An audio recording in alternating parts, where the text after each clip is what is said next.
Bonjour, Frédéric Janvier, expert comptable. Je vous parle aujourd'hui du secret professionnel. Pas plus tard qu'hier, un officier de police judiciaire du centre de la France a contacté le cabinet pour avoir des informations sur des comptes de campagne d'un candidat aux élections législatives de 2022.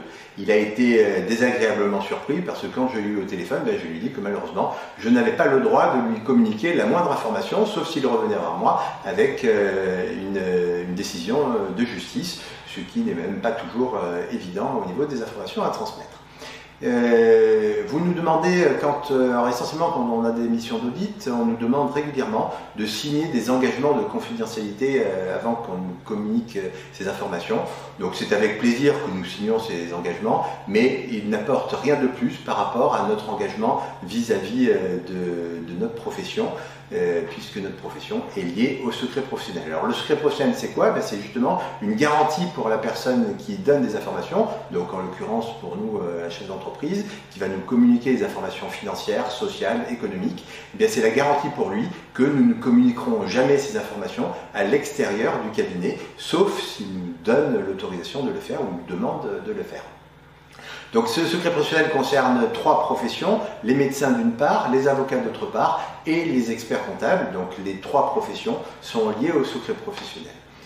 Ce secret professionnel entraîne deux conséquences principalement, pourquoi je 3 d'ailleurs, 2 conséquences. D'abord, nous avons dans tous les cabinets des formations de tous les collaborateurs afin de les sensibiliser sur ce secret professionnel et les faire attention qu'ils ne donnent jamais aucune information à l'extérieur, ne serait-ce que discuter au restaurant avec des collègues d'un dossier est strictement interdit au sein du cabinet par exemple.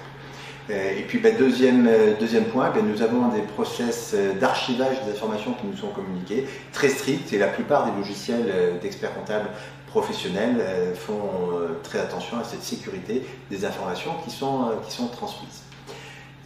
Pour terminer, si jamais les secrets professionnels étaient enfreints, les sanctions peuvent être très lourdes. Ce sont d'abord des sanctions civiles vis-à-vis de vous, c'est-à-dire que nous pouvons être condamnés à vous verser des sommes qui peuvent être très conséquentes. Ce sont des sanctions pénales également, donc la justice n'aime pas les professionnels qui ne respectent pas leurs engagements déontologiques et professionnels. Et puis ça peut être aussi beaucoup des sanctions au niveau ordinal, donc nos ordres n'hésitent pas à nous sanctionner, et des sanctions qui peuvent aller jusqu'à la radiation de l'expert comptable qui aurait enfreint les règles.